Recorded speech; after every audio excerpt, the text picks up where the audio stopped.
Sir ଦରମା ନାଇଁ ମିଳିଲା ବୋଲିକିରି ଇଟା କରୁଛୁ। ଦରମା ମିଳିଲେ ଆମେ କାହିଁ ଏନ୍ତା କାମ କର୍ମା ଆଜ୍ଞା। ଯେହେତୁ ଦରମା ନାଇଁ ମିଳିଲା ଅନେକ 3 ମାସ ହେଲା ଦରମା ନାଇଁ ମିଳିଲା, ସେଥିର୍ଲାଗି ବାଧ୍ୟ ହେଇକିରି ମଜୁରୀ କାମ କରବାକେ ପଡ଼ିଲା ସାର୍।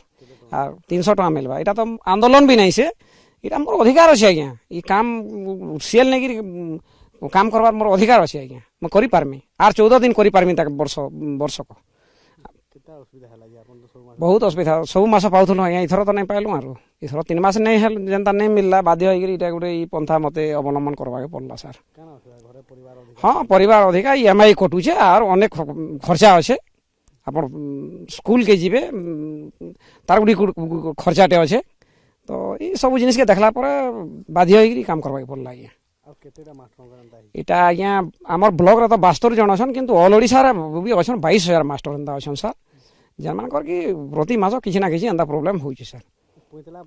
কুইন্তলা এটা বিও পুরা বিও নিজে এটা করবার কথা দরমা আজ্ঞা ডিসেম্বর মাসে আমার দরমা করবার কথা। ডিসেম্বর করে দিলে আজ্ঞা আর কোনসি প্রোবলেম নেই থাই। আমি জানুয়ারি ফেব্রুয়ারি বি নি মাগবার, কিন্তু ডিসেম্বর পয়সা যেন আসিকি মানে নিয়ে অটোমেটিক ডিলিমিটেড হয়ে গেল, এটা ন কথা, এটা ন অসুবিধা আজ্ঞা হলা। সে পয়সা পাইলে আমার কিছু অসুবিধা নেই দিদা আজ্ঞা। সরকারকে কাଣା কহমি, টিকে ট্রান্সপারেন্সি রহু, প্রতি অফিসরে গোটে ট্রান্সপারেন্সি টিকে রহু।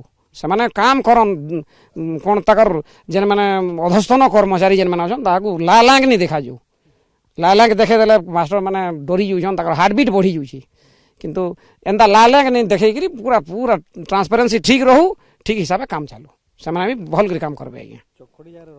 କିଛି ଅସୁବିଧା ନେଇ ଆଜ୍ଞା। ଆମେ ରଫାର ମଣିଷ ବି 60 ବରଷ ପରେ ଆମକେ ରଫା ଧରବାକେ ଏକା ପଡ଼ବା। କାଁ ହେଲେ 60 ବରଷ ପରେ NPS ରେ 2000 ରୁ 3000 ଟଙ୍କା ମିଲବା। ସେତିକି ଟାଇମ୍କେ ଏବଲୁ ଯଦି ରଫା ଧରିଥିମା ବେଲେ ଟାଇମ୍କେ ଇ ରଫାଟା କାମ ଦେବା ଆଜ୍ଞା, ବୁଝିଲେ।